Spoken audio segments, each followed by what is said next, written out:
Wonderful. Thank you guys so much for being here. My name is Zach Friesen. I'm one of the admission counselors here at UNC Asheville. I'm also a very proud alum. I graduated in 2020. And we're very excited here to do one of the installments for our series of questions and answers, Q&As with UNCAs. But really excited because we get to hear from our students. We've got four of our currently enrolled UNCA Bulldogs with us tonight. And in just a few minutes, I'm going to let them introduce themselves, and then we'll dive into some questions. As we are getting started, if you do have questions, we've got some pre-submitted ones and other things like that we're going to go through if nobody has any right now. But if you would like to have some of your specific questions answered, feel free to put them in the Q&A box at the bottom. You can type them in there. We'll be able to see them, and we can answer them here in live time. So we'll go ahead and get started with introductions. Folks, if you'd just like to introduce yourself, your name, year, your hometown, what you're studying, and any other extracurriculars or things you're involved in on campus. We'll just go in the order of who's on my screen. We'll start with you, Phoebe. Hi, I'm Phoebe. I'm a first year here at UNC Asheville. I'm from Whittier, North Carolina originally, which is near Cherokee, North Carolina, near the Great Smoky Mountains National Park. I'm a bio major and an environmental studies minor, so I work with the animals and the wildlife all day. And I'm also involved with the Reynolds Lab here on campus, and we do work with genetics of reptiles in the Caribbean, specifically lizards and snakes.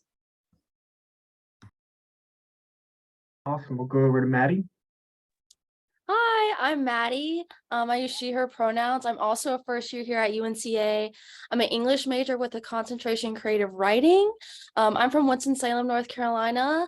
I'm a lead scholar, and I also work pretty heavy with the communication side of ambassadors, which is super fun. So.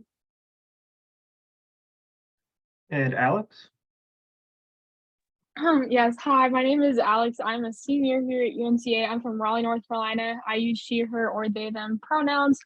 I'm a mass communication major with minors in Spanish and professional writing and rhetoric. And I, among other things, I've been completing an on-campus internship this year with the communication and marketing office, doing lots of fun writing projects, as well as helping with some social media. And along with Maddie, I've also been involved with the communications side of the university ambassadors, helping with social media content for the admissions and financial aid social media. And last but certainly not least, Riley. Hey y'all, I'm Riley. I'm a senior here at UNC Asheville, German major and international studies minor. I'm originally from Greensboro, North Carolina, and I'm just super excited to be here tonight.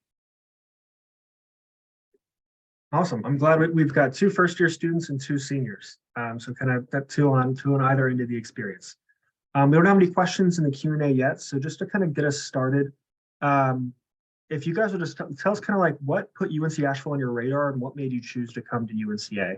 One of the other things that I like to ask about this as well is of choosing to come to a university is a big decision, but also choosing to stay is a big one as well. So especially for the seniors, what made you come, but also what has made you stay and commit a lot of your time, energy, and resources to this institution and your education here. And we're going to start with Riley this time.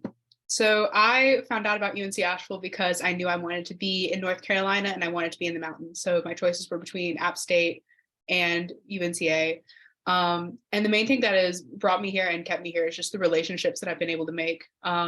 Like all the way from the admissions process, I got to know my admissions counselor pretty well. And when I had already decided that I was going to come here, I realized I needed to come tour the school. I hadn't been able to before then, and went and toured the school and was like, okay, yeah, like I could definitely see myself coming here. And then went and sat in her office and we started talking about like similar experiences. I was homeschooled for high school. And it turns out that my admission counselor also was homeschooled for high school. And so we got to talk for like 10 minutes about just what it was like coming from, you know, that sort of background into a university setting. And that's not an experience that I would have had at another school. And then likewise, I've been able to get to know my professors pretty well. The class size here is pretty small and get to be on like a first name basis with a lot of my professors. Go hang out. I've had dinner at their house before kind of thing. So it's just that friendships, you know, get to know your professors. It's just a real communal feel to it. And we'll go to Alex next. Yeah, so UNCA came on my radar because I had been visiting the Asheville area for years.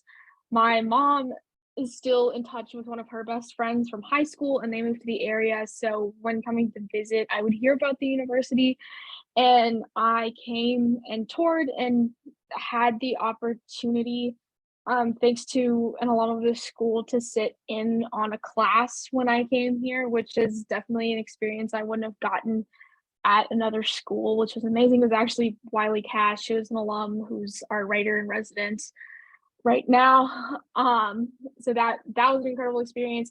And then in terms of staying here, I would echo like Riley's sentiment of like having the opportunity to get to know my professors better, as well as the relationships I've developed through the ambassador program and through my internship this year and all of that good stuff. I think like that has helped, especially going to them as I've started to think about what's next after graduation. So yeah. Maddie.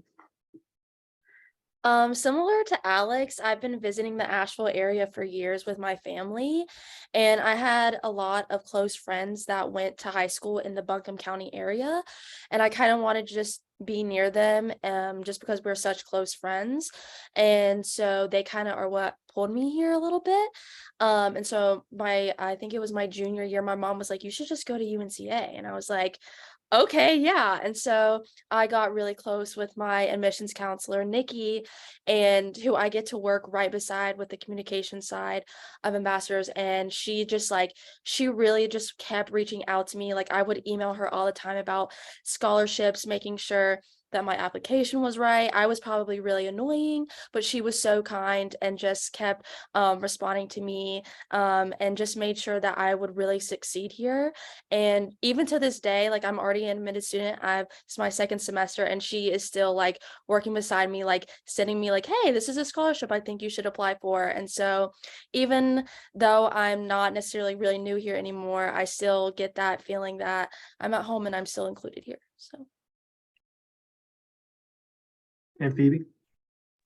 Yeah, so kind of echoing a lot of what everyone has said, I actually got the really awesome opportunity to get to know one of the professors here, Dr. Reynolds, really well, whose lab I'm now in. And so I think one of the many things that really brought me to Asheville was the research aspect, especially as someone who really knew she wanted to go into the science biology field.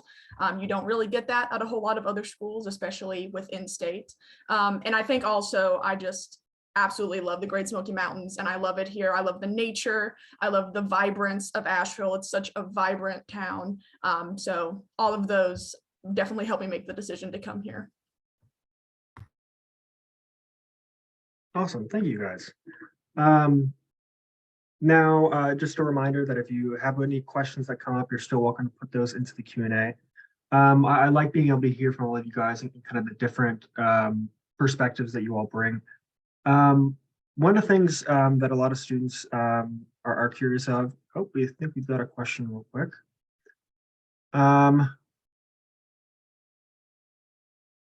Yeah, so the question is about diversity on UNC Asheville's campus, what that looks like here kind of in our community. Would anybody like to talk to UNCA's diversity and like how that looks like on our campus? Sure, okay. So I will be upfront and honest that UNC Asheville is a predominantly white institution, but we are making steps to become more diverse and do that in a safe and positive way. I think Zach has the statistics of like how many of our previous incoming classes have been more and more racially diverse than they ever have been. And we do also have affinity groups for people of different backgrounds, different ethnicities. I'm drawing an absolute blank on the names. If someone else could help me out with them.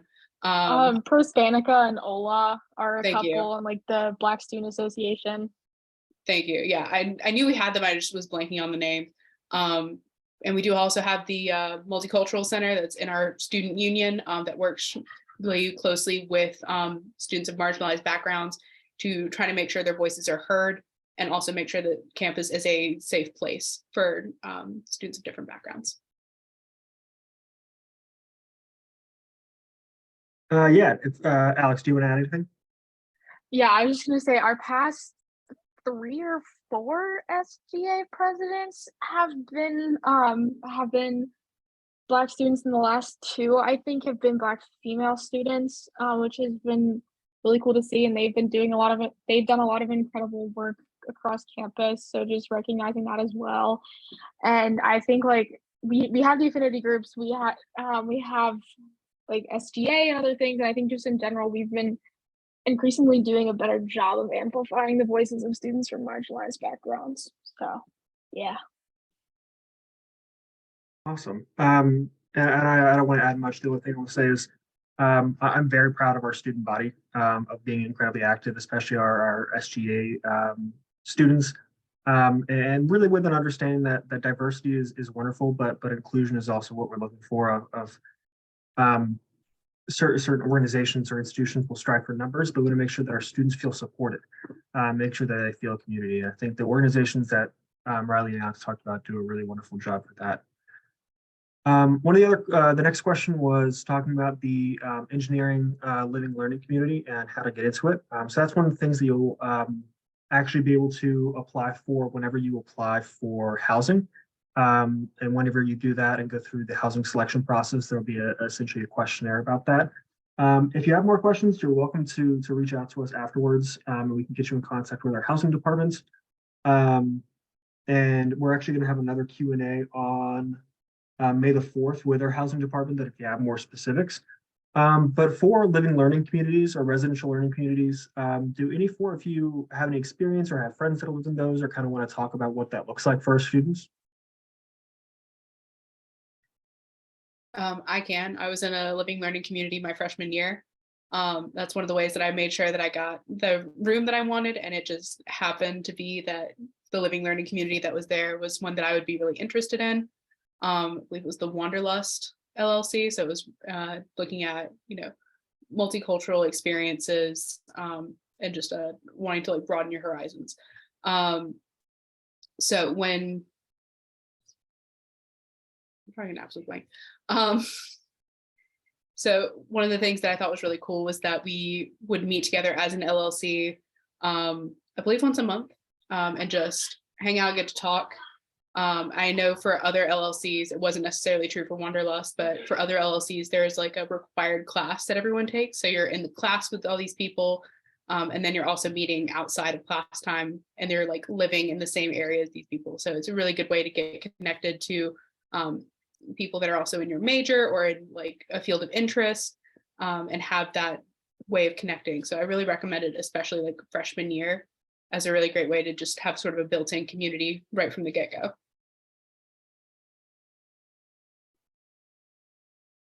Awesome, thank you. And for anybody that doesn't know, an LLC, or I believe they've recently been renamed RLCs, residential learning communities, but it's our halls on a specific residence hall that is for students all around a specific area of study or idea or kind of commonality. So right now we have 4, one for our engineering students, one called the Cloud, which is for atmospheric and computer science students. I think that's a wonderful pun. One for transfer students. So a third of our student body are transfer students. So we have a lot of them that want to live on campus and live together with folks from other experiences. And then we also have a RLC that's called Sankofa. That's for BIPOC students and students that are allies. That's kind of focused on intercultural learning and experiences for that. Our next question talks about what does mental health look like on campus, and what are the resources for students that they can use? I'll talk a little bit about that. UNCA as like a whole really cares about their students' mental health. All of my professors know me. I had an unfortunate event that happened earlier in the semester, and my professors gave me time off, and also my job allowed me to take a couple of days off. They were like super understanding, let me take extensions. And they also like came and checked in on me. Like they were like, "Hey, Madison, stay after class, let's chat." And they were like, "Hey, how are you doing?" And so like they really, really care about you, which is also another reason why I'm still here at UNCA, is because I am genuinely cared for. Our health and counseling center is also really great. I hope to get connected in that either next year or sometime soon. My suite mate is currently in that process, and they are really quick to get back with her and making sure that she's making appointments and keeping up with her. So as a whole, UNCA really, really does care about your mental health. Awesome, thank you. Does anybody else want to touch on mental health and resources for students? Wonderful. Yeah, go for it, Alex. Maddie covered it really well. Yeah, I think Maddie covered it really well. Just to add, our counseling center does offer free counseling for students, and the process she was talking about with like getting set up with that is generally pretty quick. And then you have like a certain amount of appointments per semester, depending, I think, on your counselor, I believe. Could be wrong, but yeah, they do really care. Awesome, thank you. The next question talks about if freshman and first year students are able to have cars on campus. Anybody want to answer that and then talk a little bit about what parking looks like on campus? Sure. As a freshman, I do have my car on campus, and we're allowed to park anywhere that has a residential parking sign on it. I would say for like parking, I am not having to park like 10 miles away from campus. My like longest walk, if I'm like kind of parked farther away from my residential hall, is maybe like 10 minutes at most, maybe 15 pushing it on like a slow day. But like parking here is, I like it. I'm not having to walk a million miles a day. I can like freely come and go on campus. Yeah. I'll just say a little bit as well that you're probably not going to find yourself having to do a whole lot of driving while on campus. One, because you're probably not going to be driving your car to get to classes because you're going to be able to walk to all of them. But even if you want to go into, downtown Asheville or stuff like that, we have the art buses that come through Asheville Redefining Transit that you can get on for free as a student. So you don't even have to worry about driving into downtown and parking or anything like that. And a lot of times those buses have routes that take you to various local stores as well. So you're probably not going to find yourself having to do a whole lot of driving while you're here. Awesome, thank you. And parking passes are for a full year, and they're about $200, which is, from my understanding from colleagues and other friends with other system schools, much cheaper, which is great. And like both Maddie and Phoebe said, we're glad to have a small campus that we don't have to take a bus or drive to get to our classes. We're able to get up and walk over to the buildings pretty quickly.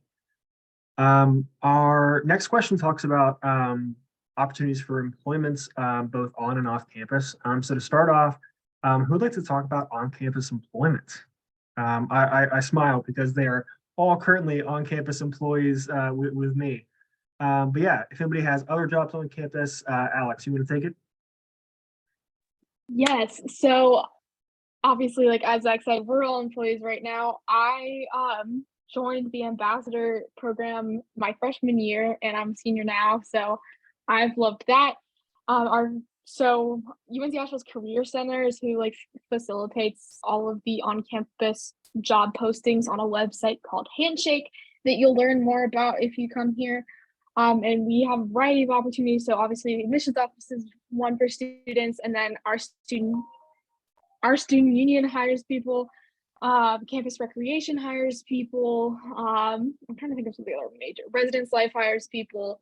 So there are a variety of opportunities, and sometimes there are even paid opportunities within certain departments. And on-campus internships and other cool things like that. So there are a variety of opportunities to work part-time on campus, and I've enjoyed that and enjoyed the convenience of it in terms of like not having to drive off campus personally, and also the relationships I've been able to build through working on campus.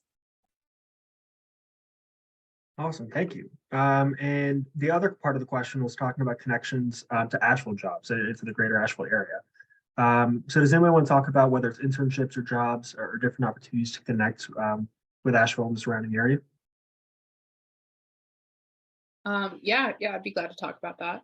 So like Alex mentioned, the Career Center is a really great resource. They have career fairs and internship fairs multiple times throughout the semester. And Handshake is really great for on-campus employment. So Handshake is a like job search app, which is how a lot of our on-campus jobs are based, but it's also a great tool for looking for jobs and internships off campus. I personally will be moving back to Greensboro after I graduate. So I'm also able to start looking on there for jobs that would be in the Greensboro area as well. So it's a great resource even after you graduate. Awesome. Anybody else want to add anything about on-campus employment or opportunities in Asheville, anything like that? Awesome. And I will say for the numbers, currently are on average around a little over 900 of our students will have on-campus jobs at any point in time, which considering our student body is a little bit over 3,000, that's a very large percentage. And there's, like they said, a ton of variety in the jobs that you can have. That if you want something that's very low key, you can. If you want something that's more involved and that's going to stretch you and help you grow professionally, you're going to have that as well. Wonderful. So as we're waiting for some more questions to come in, we're almost at the half-hour mark. So one of the things that I do want to hear from you guys is if you could give any advice to incoming students that might be nervous about coming to UNC Asheville or coming to college in general, what kind of advice would you give an incoming student? And I'll let you guys go whenever you're ready.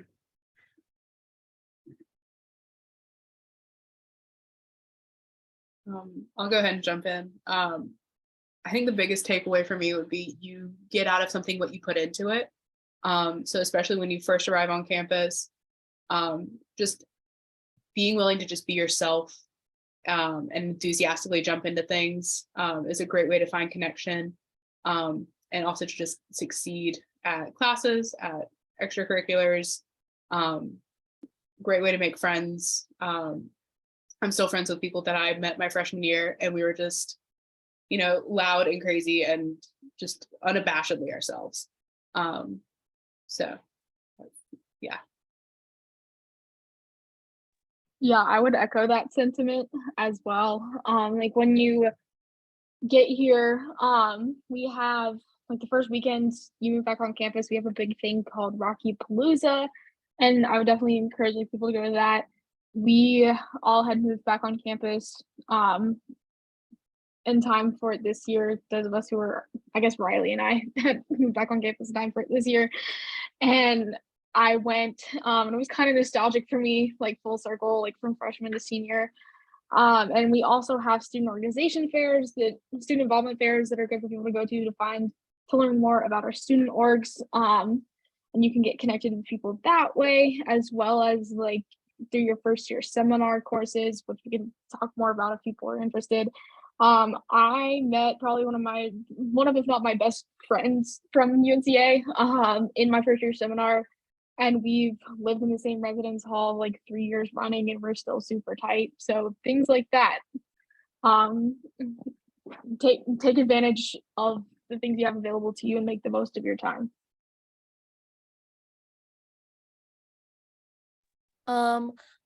I'll say don't be afraid to do things. At first I was like really afraid to like get a job because I was like, oh, that's gonna like school. I need to like focus in on school. Like, no, I can't, that my schedule will be crazy. But that this job has like led me to like so many new connections and friends. And I was like so afraid to like put myself out there. Like we have hall meetings and there were these two girls I thought were really awesome, and I was afraid to introduce myself. But once I did, like we're really close now. So just like don't be afraid to go do things. I switched my major right after first semester, and I was really scared because I was like, I felt like I've had my whole life planned out, and also I'm just not good with change at all. And so when I was super afraid to have these thoughts and just like being like, should I change my major? It's just so easy not to. But when I did, I'm like much happier now, and I love what I did. So yeah, just don't be afraid to do things that might be a little uncomfortable. I think my piece of advice would be kind of along similar lines, but don't also be afraid to ask questions. because you're making a really big transition and it's probably going to be a little overwhelming and you're probably going to have a lot of questions about making that transition. And there's so many people who are willing to help you. The professors are willing to help you and sit down and talk with you about like how to study properly, how to balance work and time management and all of these really important things. So there's no such thing as a dumb question. So do not be afraid to reach out if you do have one. Awesome. Thank you, guys. So we had some more questions coming in. The first one, what does a typical day look like for students on a day where they may not have classes? So what is there to do in your free time on campus? If you guys have a day off, what do you guys do? Feel free, anybody can hop in on this. I'll go. If I like don't have class tomorrow, I'm using it as a day to like clean up. Laundry piles up really fast, and so I'm gonna do my laundry. I'm gonna take out my trash. I'm gonna clean my room. Like that day is just like purely my catch up day. And once I get all that stuff done, I'll like go and hang out with all my friends and things like that. But for the most part, if I could like have a day off tomorrow, I'm just gonna clean up. So. I can Yeah, talk I'm about, gonna. sorry, sorry, Riley. baby, you go. I'll talk about it a little bit. There's so much to do in Asheville on a day off. On campus, you have, for example, the botanical gardens on campus, which are starting to bloom now that it's getting into spring. And that is just so beautiful to walk around and see all the different flowers and the trees. You can forage on campus. You can go get all kinds of different fruits like figs, different types of nuts and berries and things. So if you're into that, there's definitely that on campus. But in the Asheville area, I mean, you have downtown, which just has all sorts of little fun shops and restaurants and things. You have the Blue Ridge Parkway right in your backyard, which is gorgeous to drive. And if you ever want to go on a nice little hike or something in the spring, that's really nice for that. You have the National Park, which is not very far from campus as well. So I think that there's a little bit of something for everyone, not only on, but also around campus.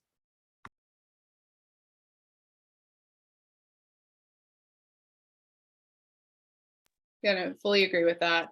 And especially as the weather's been getting warmer, being able to just go like hang out on the quad is really fun. Like I went and took a blanket out there a few days back and just hung out with friends, and like we were still doing homework and stuff. But it was just really nice to be able to sit in the sun and just soak it all up. And as the trees are blooming on the quad, it's really beautiful. But yeah, either that or going into downtown Asheville are my two main go-tos when I don't have class. Yeah, I would probably take a page out of all of that. Like it kind of depends on like if it's a weekday or weekend for me, but definitely a catch up day every now and then is definitely much needed and very nice.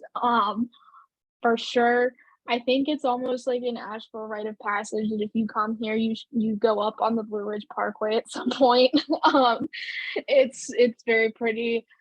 And then like also going downtown and things like that can be fun too. And just like also echoing the sentiment that there's a bit of something for everybody, because there's also sometimes like programs going on campus as well. So yeah. Awesome. Thank you, guys. The next question has to do with UNCA during the summer. So what do students do during the summer? Are there classes offered during the summer? Do most students leave? So I'll mostly look to Alex and Riley since you guys have been here for a summer, but anyone's happy to jump in, Maddie or Phoebe, if you guys already have plans, or just whoever would like to go. I can go ahead and jump in. I've never stayed here for a summer. The one semester that I did do a summer class, it was online. It was right after COVID. But we do offer summer classes. We've got Maymester, which is just during the month of May. And then we've got session 1 and session 2, which are I think both 6 weeks long. Correct me if I'm wrong. And now that things are transitioning to be more like on campus and in person, we are having in-person summer classes. I'm graduating in May, so I won't be taking one of those. But I do have some friends who are staying for either a Maymester class or coming back a bit early to do a like second session class. So I do also have friends who are doing on-campus housing for year-round starting next year. So they'll be moving into their year-round housing in May. And they'll be staying on campus and working their on-campus job like at the gym, because the gym stays open during the summer for faculty. And like can community members also use the gym? Okay, cool. So even if there aren't a whole lot of students on campus, the gym is still open and available for use. So that's also one way you can stay on campus and still have some income coming in. But I think the majority of our students go home for the summer. Yeah, I also never have stayed for a summer, but like we do, as Riley said, we do offer the option of taking summer classes. I believe like in most cases though, you are also paying for that housing over the summer, whether it's summer specific housing, which we do offer, or year-round housing, which is available in our apartment style housing, I think just for sophomores on up. I'm pretty sure that still applies. So there are those opportunities available, and you do see some students staying, but the overwhelming majority do go home, I feel like. Awesome, thank you guys. The next question is about outdoor programs. Are there backpackers clubs or outdoor groups? Anybody want to talk to outdoor programs and how that works?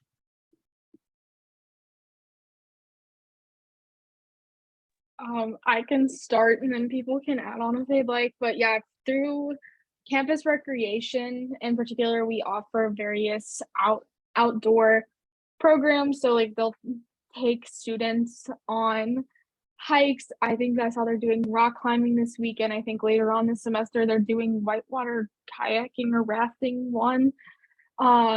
They've done bouldering in the past, they've done caving in the past, and other things like that. Those trips are generally a small fee per trip, but it's mainly just to cover the cost of transportation, and it's not generally overly expensive. To my knowledge, so there are those opportunities, and through that, you can become certified to be an outdoor trip leader. I believe like you can take the training for class credit ? And then you get paid to do it once you've completed all of the necessary training. So there are those opportunities, and there are also, I believe, like some outdoor and environmental themed student organizations that you can join as well. Some that are like based in like activism and advocacy, and others that take a different focus. So there are plenty of opportunities to get involved with environmental stuff and getting outdoors on campus for sure. And just to add on to what Alex is saying, even if you don't necessarily want to go on a trip with a whole group of people, you can also rent equipment through the student rec center. And I believe that's a lot cheaper than trying to do it through like REI or a big brand store or something like that. And it's a lot cheaper than trying to buy all of the equipment yourself. So like Phoebe also mentioned, the Blue Ridge Parkway is also really close by. So you can, get equipment from student rec and then go on your own or with a friend and go explore at your leisure.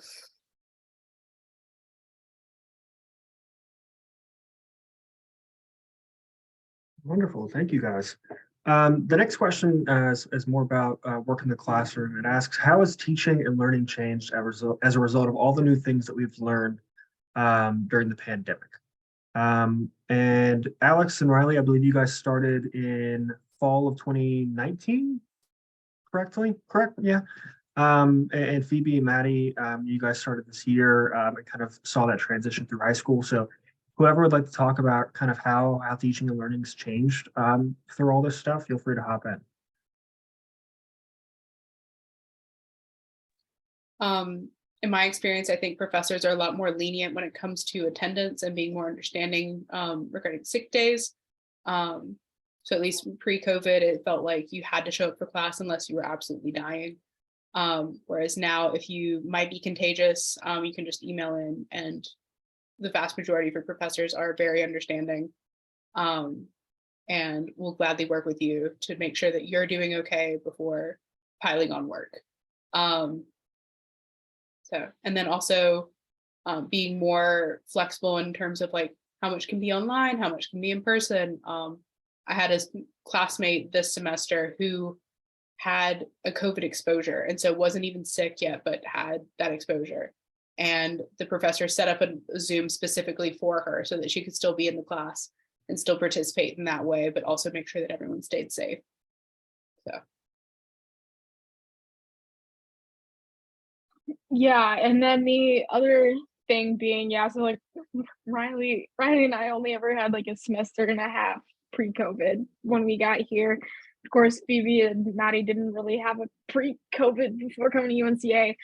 But Riley and I guess were lucky in that due to how UNCA handled COVID, we were on campus from August 2020, which I think like was a game changer for me, and that like I had a good situation to go home to when we got sent home, but it also helped me to get back into a school mindset being on campus, and getting to like come back to like giving tours when we got back and things like that. So still kind of having an on-campus experience, obviously like it was different, but getting to be here was a game changer for sure.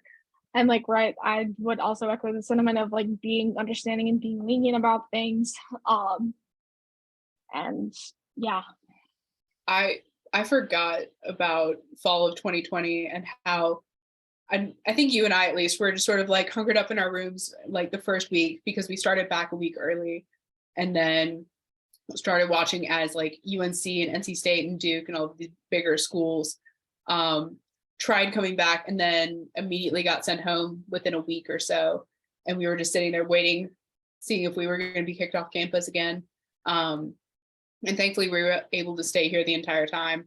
And that connection and that community and that campus feel was still here, even if it was, you know, sort of toned back because of COVID and that sort of thing.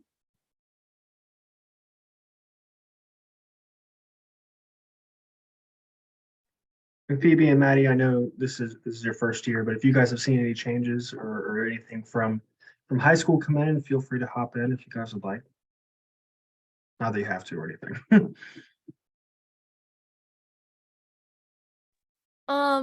I guess for like student wise, I feel like I'm surrounded by people who really care about their education. And so like I remember in high school, COVID kind of like just made people lose a lot of motivation and just made people not care anymore. And so here at UNCA, I feel like I'm just in classes with people who care and who are gonna like I have friends or just like people in general in my like classes that are like, hey, do you want to come do a study session with me? Like they are also like dedicated to helping us motivate each other. And so I just feel like I'm overall just surrounded by people who really care about graduating, who really care about their education. Absolutely. And kind of to echo that sentiment and some of the other sentiments as well, the professors really do care and they did not lose any momentum even with the pandemic. For example, I have zoology lab every week and they lay out all these different specimens and stuff for us to look at. And there was one student that couldn't come in that day. And so they were on over Zoom. And my professor actually carried around the little computer and would like show the different specimens so the student could like take notes and ask questions and stuff like that. So that's just something that I think is really cool to see. And it shows how dedicated the professors are to making sure that we can learn even in those sorts of scenarios. Yeah, I think as somebody who's not on the academic side, but I think our professors were very excited to get back in person and had a lot of pent up energy that they were excited for. And the big thing, I think Riley said it first I think we all learned to be a little more gentle with each other and kind of prioritize what is most important and kind of be more understanding. The next question is how do you find it hard to balance school and a job? So you guys are all student employees. Some of you work or involved in other things. How do you guys find that find balancing these responsibilities? So I have an off-campus job and I also have the ambassador job. So I have 2 jobs and then I'm a full-time student. So like my schedule is like kind of crazy. But time management is just so crucial. Even though I have like an hour in between classes, I'm gonna take that time to just like do my homework. Even if I'm tired, at like 8 p.m., I'm like, I gotta do my homework. So just like and also, I feel like, especially for my on-campus job, I feel like if I am able to text my boss and be like, hey, like, I need to cut back on my hours. I feel like they will definitely understand and be like, you are a student first and then an employee second. And so, you just have to time manage and know yourself and know what you can handle. I agree that time management is crucial. I didn't join ambassadors until my sophomore year because COVID kicked us off freshman year.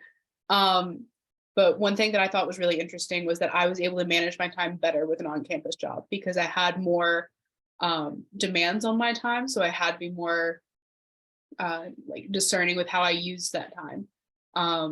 So if I only had an hour between a class and a work shift, that I knew I had to use that hour for homework because otherwise I wasn't going to have time to do it. And that was just a really good motivator for me to actually get work done. So it actually seemed easier to get work done with an on-campus job.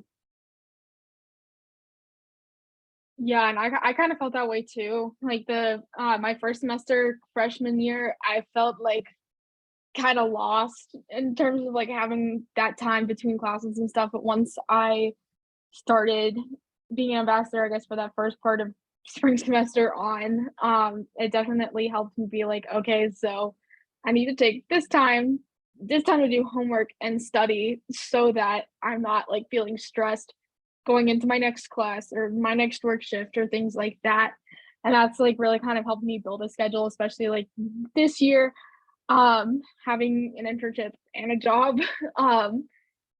Definitely helped me be better with time management. And I will say I think like I can't really speak. I haven't really had off campus employment while I've been in college, but I will say I think one of the advantages to being a student employee on campus is that like all of your supervisors and everyone like understands that you're a student first and like they are like flexible about you cutting back hours and things. And I know like Maddie, Nikki's been flexible with us about things, which is great. So yeah.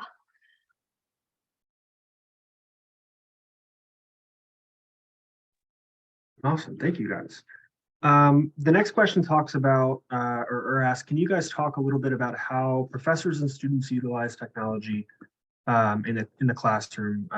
I know that with COVID, we've become more and more virtual. Can you guys talk about technology and what kind of role that plays in your studies?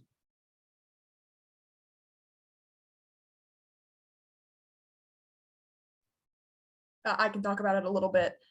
You're probably not going to find yourself printing a whole lot of paper because pretty much everything is online now, which is kind of nice. It's a little easier to keep track of your assignments that way.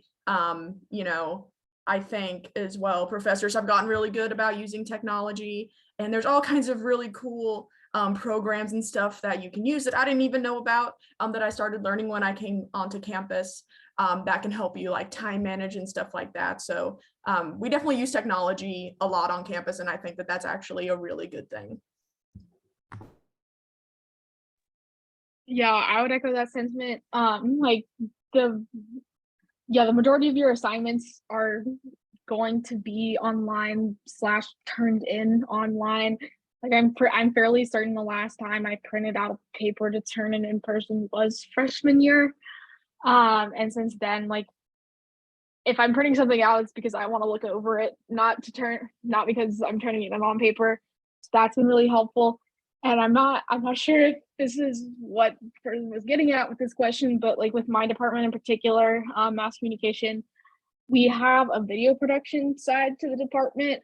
So we have students getting to learn to use video equipment, sound equipment, lighting equipment, and that plays a big role. We generally send a team something called the 48-hour film project every year, where basically you're given a genre, one line of dialogue, and a prop that you have to incorporate into a shorter film, and you have 48 hours to film it. Which, if you've ever been involved with a film or like had to edit videos, not a lot of time. So that's like one way the technology plays a role in my department in particular. Yeah, I agree with that. Especially since COVID, technology has become a bigger part of our lives here. I think the professor for one of my classes this semester made her syllabus pre-COVID and has been using the same one, because somewhere on there it says that you have to turn things in person, and submitting it via email and sliding it under her office door does not count, and it will count as late. I have not turned in a single thing in person. She has asked for everything to be emailed or to be turned in online. So I just thought that was really interesting, but it's also been a great way to like become more familiar with technology. One of the assignments is creating a personal website, and I've never had to do that before. So just, different aspects of technology are also coming into different assignments in the International Studies department, at least. Awesome. Thank you, folks. And that looks like it is the last question. I'll give somebody, oh, wow. So we have one question. This is really for Riley. What did the I'm German so class- excited. I never get asked about the German department. It's fine. Go for it, Riley. Talk about the German. You have to talk about it in German. Okay, cool. Yes. Yeah, so the German department is small but mighty. We are the smallest part of the smallest department on campus. So the languages and literatures department is the umbrella for all of our foreign languages, or modern foreign languages at least. Hebrew and Greek and Latin don't fall under the same umbrella. But you can major in German, French, or Spanish here, and all those three are underneath the languages umbrella. We have 3 professors. They're all lovely. I am on a first name basis with all of them. The biggest class that I've had was a intro class, so like a 100 level class that I think had 20 students. It's also been home to my smallest classes. I think I had one semester where we had 5 students in a class. So it's a really great way to get to know people. We definitely had a group chat with every single person in the class, and we use that to like get help with homework. So my freshman year, we had a textbook that we had to get that was required, that was $300 and loose leaf. And then one of our professors thought that's ridiculous and has since made a whole, like, basically a textbook for the department that she just prints out as handouts and will, use week by week. So that's an expense that you don't have to worry about. We do have tutoring for all of our different languages. And we do also have extracurricular fun things. So I know there's a French conversation table. Alex, you may be able to speak to the Spanish side of things. But we do also have a German club, of which I am president.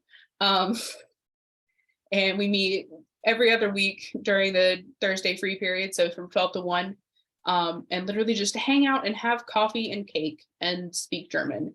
I started going my freshman year. I had not taken German before coming to UNCA, and so started out at the most basic level, and I didn't realize you could major in it, and I was originally going to major in biology and then decided that was not the path for me.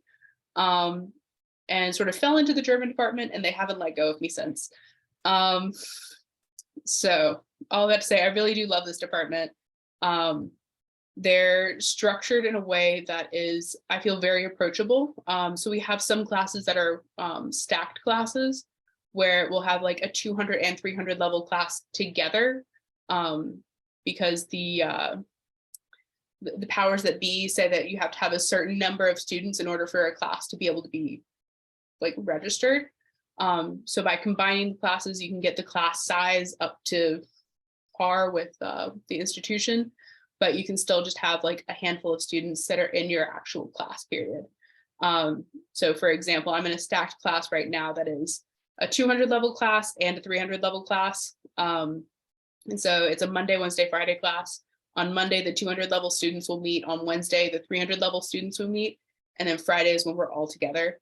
So that way you can sort of have it structured to your language level. You're not going to be thrown in with like fluent native speakers. You're also not going to necessarily be like held back because you're in like a more elementary class than you need to be in. So yes, our department is really great. I love the professors here. They're a really fun bunch. Awesome. I'm going to give folks, I think we have time for one more question, so I'll give them a couple seconds. While we're waiting on that, I do just want to echo, similar to what Riley said about her love for German Club, is that there are folks that are in German Club that are not German majors. And this is a common theme in a lot of our academic departments. UNC Asheville is a liberal arts university. And liberal arts has a lot of different definitions to different people, but what it means for our students is that we don't want you stuck in one department. So if you are majoring in drama, you can still be a part of the German Club, as one of our other ambassadors is. If you are majoring in biology, you can still be a part of our musical ensembles. If you're majoring in English, you can do work on drama productions and different things like that. We just want to make sure that you don't feel constrained, that if you're just majoring in something, that's the only thing you can be involved in. There are tons of ways to get involved in different departments and areas of study besides majoring or minoring in them. I believe that might be all the questions that we have. Thank you folks so much for attending this and asking wonderful questions and sharing your interests and excitement for UNC Asheville. If you have any other questions, feel free to reach out to us to our main admissions office, or you can reach out to your specific admission counselor if you know who that is. Feel free to ask us if you don't know who. But thank you so much. We're going to have more Q&As coming up in the coming weeks. Ones on financial aid, student life, advising student success, housing, and also one for specifically transfer students. Thank you so much to our panelists, Phoebe, Maddie, Alex, and Riley. We loved having you, and thank you so much for sharing your experience. We do have one more question that we're going to ask before we get going. Do the musical groups perform even if it's not for a class? Has anybody been in a musical ensemble? Know anybody that wants to talk to that? Go for it, Maddie. My suite mate, both my suite mates are music tech majors. So while they are majors, they are also in the ensembles. And last semester during the fall semester, for their ensemble, not their classes, they did something called Live at Lunch. And so during, like, I think it was from 12 to 1 or something like that, they just performed live at near our main dining hall for us. And so that was just kind of, I guess, for fun, not for a class or a grade or anything. And then they held one big show for all the ensembles at the end of the semester. So yeah. Yeah, so the ensembles are for credit. Like, it's not like a class. You are just like learning music with a smaller group of musicians. And like, yeah, pretty much what Maddie said about the performances, and they do generally like attract people from different disciplines, which is super cool. And then we do like have some students that are in like bands off campus, which is a thing. And then like I know we're having a Battle of the Bands event on campus, I think in April, like through Blue Echo, which is our like student run radio station on campus. So there are like opportunities that are music based that aren't like a class, if that makes sense. Wonderful. Thank you, guys. We're going to close it there. If anybody has additional questions afterwards or would like to talk to students that are involved in any specific extracurricular, any specific academic departments, or would like to talk to faculty members, please reach out to us. We'd love to connect you with those resources. Again, panelists, thank you so much for being here. We really appreciate it. I'm going to go ahead and stop the recording. Have a wonderful evening. Hope to see all of you guys soon.